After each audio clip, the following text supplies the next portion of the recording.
this morning's On the Money, we are talking open enrollment season and the significant price increases millions of Americans might be facing this year. Our chief consumer investigative correspondent, Vicki Nguyen, is on the case to tell us all about what we need to know for open enrollment costs, deadlines, and more. Vicki, this is such a hot topic right Totally. now. Get out your pen and paper, too. Okay, so premiums going up for people who are under the Affordable Care Act. Yep. Are costs going up for people who get insurance through work, too? So, Laura, experts say there isn't one single across-the-board increase, but they say you can expect to see it's likely that your premiums and your copays will go up even if your deductibles stay the same. So this is the bigger picture. 165 million Americans, as of the latest data, 2023, get some sort of health insurance from their employer.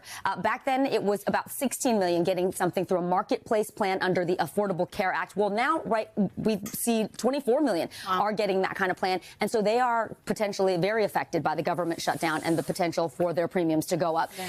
Just think about this.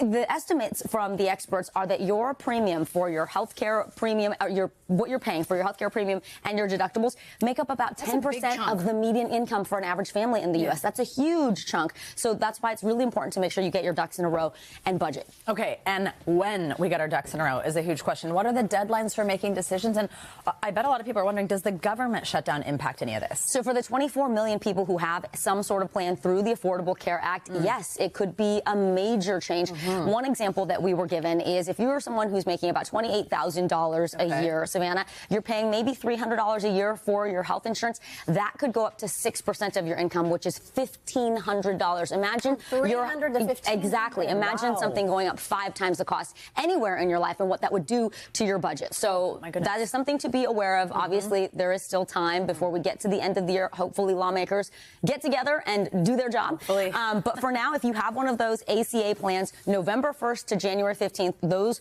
that's the window for which you can change your plan. But you want to make sure that you've got something locked in by December 15th to have coverage by January 1st. Oh, okay. We were talking about those premium tax credits. So if those expire, that's when the ACA plan deductibles will go up significantly. Okay. If you are under Medicare, it is already underway right now. This is a really important time to make sure you have the best coverage, you have the best plan. You have until December 7th to decide. And then with workplace, a lot of private employers, public employers, typically that is going to be starting by the end of this month or the beginning of November. All right, there you go. Get to it. Okay, let's talk about those of us who have Come here.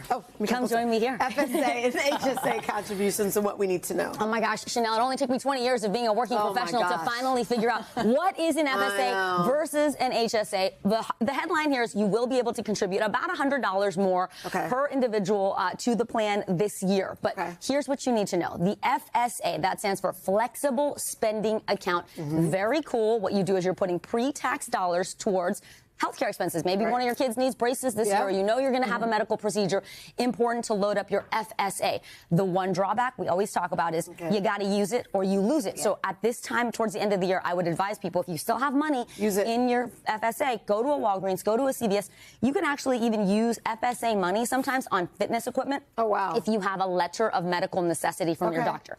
Okay, the HSA. This is awesome. It's basically like a savings vehicle, an investment vehicle.